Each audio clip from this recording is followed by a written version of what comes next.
जय श्री राम। जय हिंदू राष्ट्र। ब्रजभूषण सैनी, राष्ट्रीय अध्यक्ष, देवसेना। मित्रों, आज का विषय है बिहार दुनिया का सबसे अमीर राज्य है, लेकिन यहाँ के नागरिक गरीब क्यों? मित्रों, बिहार में दुनिया के सबसे ज़्यादा खनिज पदार्थ मिलते हैं। यहाँ कोयला, लोहा, तांबा, चांदी, अभ्रक, मैग्नीशियम इत्यादि बहुत बड़ी मात्रा में, बहुत बड़ी संख्या में खनिज पदार्थ पाए जाते हैं। और यहाँ तक कि जो संयुक्त बिहार है, यानी कि बिहार और झारखंड, इन दोनों को मिला दिया जाए, जो पहले बिहारी था, इन दोनों में ही बहुत अधिक संख्या में खनिज पदार्थ आज भी मौजूद है। जमशेदपुर के कुछ क्षेत्रों में सोने के भंडार मिले हैं, जहां अनुमान है कि करीब 3.5 लाख टन सोना यहां मौजूद है। यदि खनिज पदार्थ की दृष्टि से देखा जाए तो बिहार पूरी दुनिया का सबसे अमीर राज्य सिद्ध होगा। लेकिन मित्रों, इस सब के बावजूद बिहार के नागरिक भारत में सबसे गरीब हैं। वो अपने परिवार का भरण पोषण करने के लिए, रोजगार के लिए देश भर के अन्य राज्यों में जाना पड़ता है, निर्भर रहना पड़ता है दूसरे राज्यों में। और यह स्थिति तब है जब बिहार से ही बहुत सारे राज्यों को कोयला, लोहा, तांबा, अभ्रक, मैग्नीशियम आदि खनिज पदार्थ के लिए निर्भर रहना पड़ता है। बहुत बड़े बड़े प्लांट बिहार के खनिज पदार्थों के कारण ही चल रहे हैं। बहुत बड़ी बड़ी लोहे की कंपनियां बिहार के खनिज पदार्थों से ही चल रही है। लेकिन मित्रों, इस देश की राजनीति का सही से मूल्यांकन न होने के कारण, या ये कहें इस राजनीति के सही नेतृत्व न मिलने के कारण, बिहार के निवासियों को पेट भरने के लिए दर दर भटकना पड़ रहा है। बिहार की स्थिति आज देश के सभी राज्यों से बदतर है,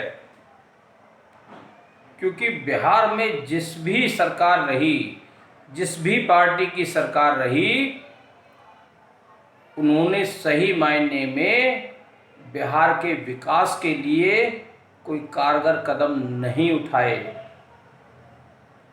केवल बिहार का दोहन ही करते रहे। खनिज पदार्थों के खदानों से केवल रॉयल्टी कमाने का ही काम किया। यदि बिहार में उद्योग को विकसित किया जाता,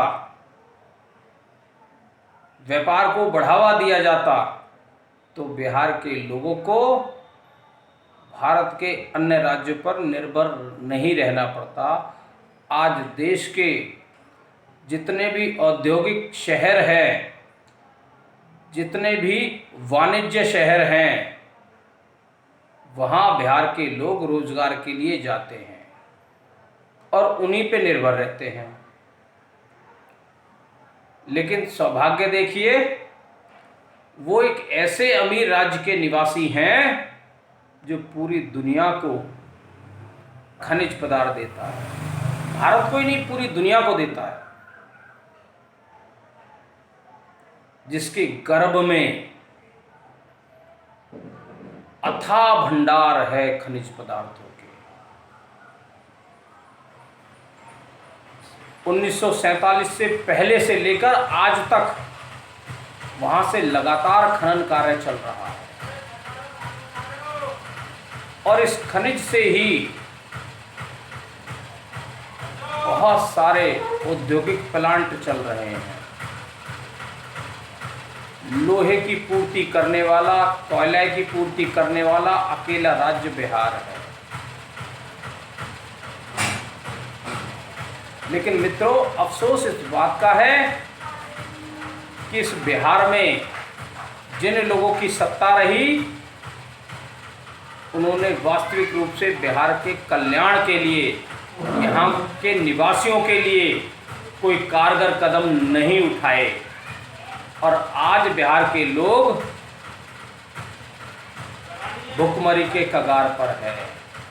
गरीबी हालत में उनकी स्थिति और ज़्यादा खराब होती जा रही है, क्योंकि कोरोना के इस काल में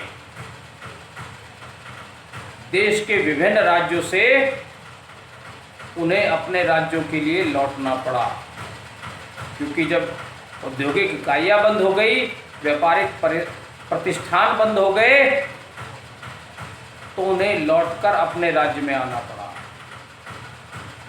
आज उनकी स्थिति बहुत अच्छी नहीं है, बहुत ही दयनीय स्थिति में वो जीवन जी रहे हैं। लेकिन मित्रों, बिहार में एक ऐसा भी वर्ग है जो बहुत धनवान है और ये मुश्किल से इस आबादी का 2% है, जिस पे सर्वाधिक संपन्न और धनवान लोग हैं। लेकिन देश, इस राज्य की 90% से भी ज़्यादा, बल्कि ये कहें कि 95 या 98% यहाँ के लोग बेहद गरीब हैं और इस गरीबी के अभाव में उन्हें 2 वक्त की रोटी जुटाना भी मुश्किल हो जाता है। यदि राज्य की सरकार बिहार की स्थिति को बेहतर बनाने का काम करती, तो आज यहाँ के नागरिक गरीब नहीं रहते, वो भी एक संपन्न नागरिक होकर अच्छा जीवन व्यतीत करते और बहुत अच्छे से अपने परिवार का भरण पोषण करते। मित्रों, इस पूरी दुनिया में जितना सोना नहीं है, अकेले बिहार के जमशेदपुर, जो कि अब झारखंड में है, जिसे टाटा नगर भी कहते हैं, उसी के एक बहुत बड़े क्षेत्र में सोने का अथाह भंडार है और उसका सर्वे भी हो चुका है और वहाँ लगभग 3.5 लाख टन सोना मौजूद है। अब देखिए, इतना बड़ा संपन्न राज्य, वहाँ के नागरिकों की स्थिति देखिए। वो रोजगार के लिए भटकते फिरते हैं और वहाँ का राज्य संपन्न है खादानों से, खनिज पदार्थों से, लेकिन राजनेताओं की ओछी राजनीति के चलते वहाँ कभी भी विकास का कार्य नहीं किया गया, रोजगारों को बढ़ावा देने का प्रयास नहीं किया गया, औद्योगिक इकाइयों और व्यापारिक संस्थानों को बढ़ावा देने का प्रयास नहीं किया गया। वहाँ अराजकता फैली रही, भ्रष्टाचार और लूटमार, छीना झपटी जैसे अपराधों को बढ़ावा मिलता रहा, जब तक किसी राज्य में आपराधिक गतिविधियों पर रोक नहीं लगेगी, तब तक वो राज्य प्रगति के पथ पर भी आगे नहीं बढ़ पाएंगे। तो मैं इस देश की सरकार और बिहार की राज्य सरकार से अनुरोध करता हूं कि वो अपने राज्य के लिए और इस बिहार की जनता के लिए कारगर कदम उठाए, जिससे वहाँ के नागरिक भी संपन्न जीवन जी सके। मित्रों, आपका बहुत बहुत धन्यवाद। जय हिंद, जय भारत, जय हिंदू राष्ट्र।